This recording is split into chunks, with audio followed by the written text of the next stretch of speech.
Melody Beattie, Codependent No More: How to Stop Controlling Others and Start Caring for Yourself. Learn the truth about codependence and how to take responsibility for your life. Codependents are reactionaries. They react and they overreact, but rarely do they make their own choices. They're driven by other people's problems, and in doing so, avoid confronting their own. These reactions are most likely learned in response to stress. For instance, the constant uncertainty of living with an alcoholic. And while these stress reactions can act as a coping mechanism, they'll only hurt you in the long run. That's because, just like alcoholism, codependency is a progressive condition. It doesn't get better on its own. It only gets worse. In this blink of Codependent No More by Melody Beattie, you'll learn some hard truths about the nature of codependence, as well as steps you can take and attitudes you can adopt to begin traveling down a path towards recovery. In time, you'll learn to better cope with your problems, trust yourself, and actually begin to feel your own feelings instead of someone else's. Chapter 1: Codependence stems from taking responsibility for others. To recover, we have to take responsibility for ourselves. Jessica was married to an alcoholic. Though the warning signs came early, like when he stayed out drinking all night on their honeymoon, Jessica was in denial about her husband's condition, until it got so bad she could no longer deny it. Eventually, her husband got sober, but Jessica was still angry. She wondered, why was she the one responsible for all the housework, lawn work, and keeping their whole life on track? Jessica's friends offered to take her to Al-Anon, an offshoot group of Alcoholics Anonymous geared towards the family members of alcoholics. But this made Jessica angrier. Why did she have to do more work when he was the one who caused all the problems? Why did she need help when he was the one who caused all the problems? Jessica felt unappreciated, unheard, and unloved. Sometimes Jessica felt like she was going crazy. She wasn't. She was just a codependent. And alcoholism, being a family illness, had wreaked havoc on her life. Unfortunately, like alcoholism, codependence is progressive. That is, once you pick up the habit, it tends to get worse. And to be free of it, you must take action. In Jessica's case, it didn't matter that her husband caused the issue. It was her problem now and her responsibility to solve. The word codependence can be traced back to the 1970s, when it was thrown around in the treatment center community. It referred to someone whose life was negatively affected by their relationship with a chemically dependent person. Codependency was a coping mechanism developed in reaction to someone's substance abuse. Since then, clinicians have learned that codependence isn't linked to substance abuse. Other compulsive disorders such as overeating, gambling, and sex addiction affect family members as well. Likewise, codependency was seen in the family members of the mentally or chronically ill, as well as people in caretaking professions such as nurses and social workers. The author offers a more inclusive definition. A codependent allows another's behavior to affect them, and in turn becomes fixated on controlling that person. This definition is important because it points the way to recovery, which is not by changing the other person, but by changing ourselves. To recover from codependency, we first have to recognize how much we've let other people's behavior affect us, turning us into obsessive, controlling caretakers with bottomed-out self-worth and an overabundance of anger.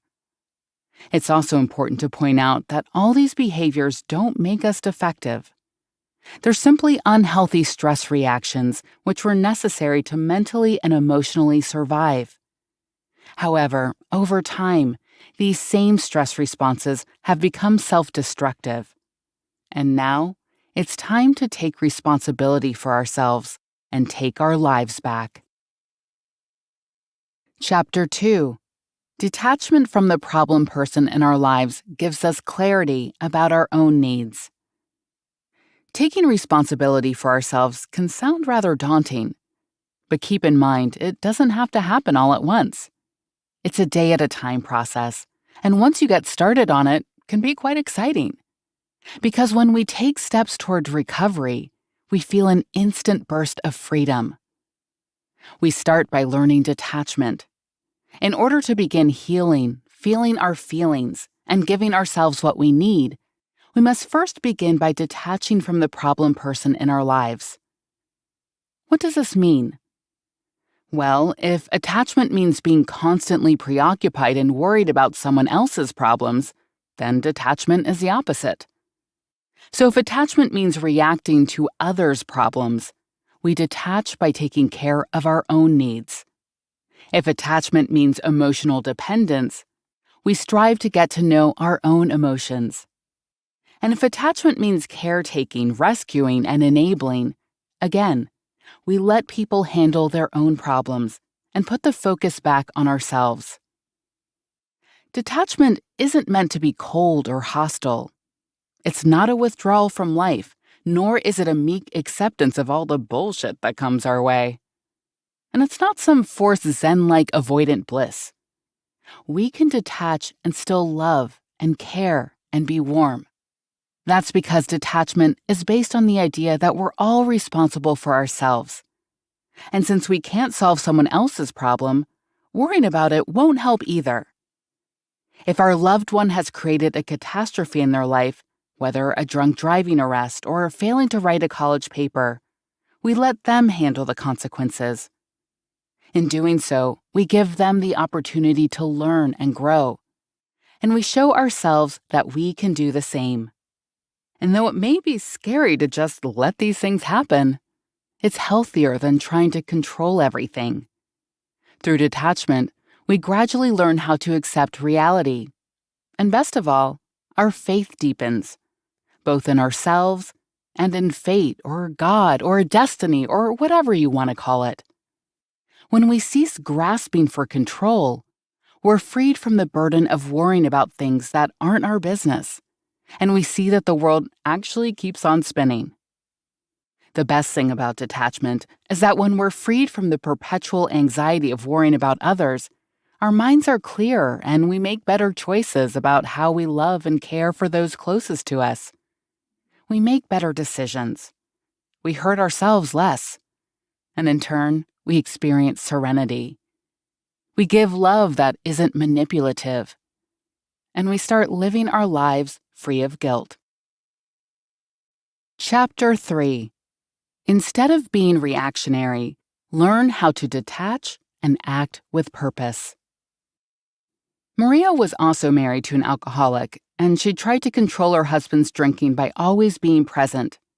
Still, he found ways to drink. One day they got in a fight, and he said the reason he drank was because there wasn't enough money. So Maria got a job. Things actually improved then. Maria was respected at work, and she enjoyed the new freedom it gave her. But then her husband drank again. Maria's anxiety came back, and she immediately quit her job to be closer to her husband and keep things under control. But was she actually controlling anything? Or was his alcoholism controlling her? When we try to control that which is none of our business, we're the ones who end up controlled. We also stop acting in our best interests and, over time, just become frustrated and crazy trying to control the impossible. Whether we're dealing with someone else's alcoholism, food, or gambling, or sex compulsion, we're fighting a battle we can't win. Their disease is stronger than our will, and no matter how much control we exert, it's all just an illusion. When we can't even control our emotional reactions, how can we continue fooling ourselves that we can control others? And even if we could control their actions, we still have no agency over their feelings, thoughts, or beliefs. One of the most common ways we try to control is by rescuing or caretaking, the way Maria did with her husband. Rescuing is taking on responsibility for someone else's thoughts, feelings, or actions. However, in our daily lives, it's often not as extreme as what Maria went through. Perhaps we say yes when we mean no. Or we clean up someone's mess when they can easily do it themselves. We speak for others, think for others, feel for others. We give too much and accept too little. And though we think we're being loving, rescuing is actually disrespectful. It assumes that the person we're rescuing is incompetent, unable to help themselves, a victim we need to save. So what do? We try to detach by not overreacting. Codependents, filled with anxiety and fear, tend to overreact to events around them. But when we react, we don't stop to check our feelings and lose our chance to consider our best response. And the reality is that few things in life are really that urgent. While feelings and thoughts are important, they're still just fleeting little things. Actions matter, of course, but in the day-to-day, they won't stop the world. So learn to catch yourself before reacting. Watch out for feelings of anxiety or outrage, rejection or self-pity, shame or worry. It's okay to feel these things, but what are you going to do about them? Instead of reacting, step back, get peaceful. Take a walk, meditate, relax. Get some clarity on the situation. Instead of thinking in terms of solving the problem, think instead how you could take care of yourself. Chapter 4. We combat our low self-worth by learning how to love ourselves. When the author started learning detachment, she was forced to take responsibility for herself. That's when she realized that other people weren't the reason her life was a mess. She was just using them as an excuse to avoid her own problems. Which is why, over and over, Beattie reminds us that the path to recovery, sanity, and happiness starts by minding our own business and taking care of ourselves. In other words, self-care. Taking on an attitude of self-care means being loving toward ourselves. We start by taking responsibility for our lives, not just the day-to-day problems, but also all our spiritual, emotional, and physical needs. While there may be a steep learning curve at first, meeting these needs will be a fulfilling and rewarding journey. First, we rid ourselves of the false notion that our needs aren't important. Even if no one else seems to care, they matter to us, and we owe it to ourselves to respect that. While in the past our needs were never going to get met, it's now our responsibility to meet them. And as Beattie constantly reminds us, when the going gets tough, we can always ask, what do I need to do to take care of myself? Beattie recounts how one day she received a call from a fellow Al-Anon member. This woman wanted to leave her husband, but was afraid that she wouldn't be able to take care of herself. She felt this way even though she had a job, took care of the kids, and did all the chores. Beattie states that the fear of being able to take care of ourselves is one of the most common refrains she's heard from codependents. That's because beneath the surface, most codependents are filled with fear, like little children desperate for affection. Worse yet, this little child inside us doesn't believe that we're worthy of love, because it's spent its life being abandoned, abused, let down, and rejected. So in order to fight low self-worth, we must try to nurture that inner child instead. When we turn the focus from others to ourselves, we give respect to that inner child, we give it attention, we give it love. We begin to validate ourselves instead of seeking approval from others. In time, we learn how to trust ourselves. So start by loving and accepting yourself as you are, right now, and cherishing all your quirks and imperfections. By doing so, you'll start to feel your inner power grow as you embrace your feelings rather than running from them. Chapter 5. Though it can be frightening, learn how to feel your feelings. When Beattie got sober, after 10 years of alcohol, cocaine, and heroin abuse, Her counselors told her that to stay sober, she'd have to face her feelings. An incredibly scary proposition at the time. But in doing so, Beattie learned that feelings are not facts, as the old AA saying goes. For many codependents, this is difficult territory. Beattie recounts how when she was leading family support groups, she'd ask the members what they were feeling. They'd respond by saying what their loved ones were feeling. No matter the question, her patients would talk about someone else. Because after years of focusing on the other people in their lives, they had no clue what they themselves were feeling. As codependents, we often refuse to feel because it hurts too much. And over time, we've learned that being emotionally vulnerable only leads to getting hurt. Sometimes your emotions can get so big and dark that it feels like all you are is emotion, and this can keep you from doing the scary things necessary to make your life better. Whether this is caused by the family systems you grew up in or the partners you ended up with, acknowledging your feelings can be frightening, because in doing so, you have to admit something has to change. But while feelings may bring sadness, they're also the main source of joy. When we suppress the negative stuff, it makes it impossible to feel the good stuff as well. And when you allow yourself to feel, you can discover great truths about yourself, your real desires, your goals, your wants and needs. However, you may need help along the way. And for codependents, the 12-step program Al-Anon uses is one of the greatest support systems out there. 12-step programs aren't just about sobriety. They take broken people and teach them how to put their lives back together and how to move forward. But to get results, you have to work with the program. This means going to meetings and listening to other anonymous members share their experiences, strengths, or hopes. There's no membership role, no sign-up sheets, no fees. Nothing to do but come and listen. And of course, share your own experience, but only if you want to.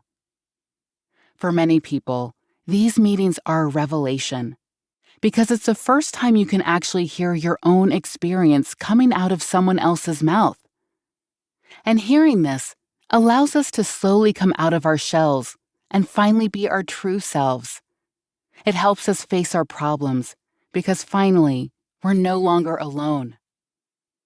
After a while, you begin to learn how the steps work, and during the day, you're able to consider how to apply them to your own life. And when trouble pops up, it's always possible to call another Al-Anon member for advice.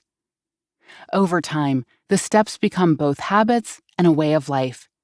They teach you how to problem solve and deal with emotional disturbances and how to handle the roadblocks in life with grace and serenity. 12-step programs are simple, and that's precisely why they work. But there's also a magic that happens there. On paper, all this stuff may seem hokey, but by going to meetings and working the program, a serenity sets in. Our lives change. We change, slowly and on the universe's time. The problems don't get solved all at once, but they do get solved exactly when the time is right. And the more we surrender to the program, the happier, healthier, fuller our lives can become. You've just listened to our blink to Codependent No More by Melody Beattie. The most important thing to take away from all this is that we are each responsible for ourselves. You didn't cause your loved one's problems, and therefore you can't fix them. But you can fix your own by taking responsibility for your life, your emotions, and your healing path. In this blink, you've learned some basic truths about yourself, as well as some basic tools you can start with. But remember, recovery is sort of like learning the piano. It requires patience, practice, and time. So take it one day at a time, and don't be afraid to ask for help. And here's some more actionable advice. The easiest way to ask for help is to find a 12-step group. A quick internet search is sure to bring up a list of meetings in your area. Try searching for Al-Anon, Adult Children of Alcoholics, or Codependents Anonymous. Though it may be a little scary, these meetings are filled with people just like you. They know what you're going through, and they can help. Thanks so much for listening. We always appreciate your feedback. See you in the next Blink.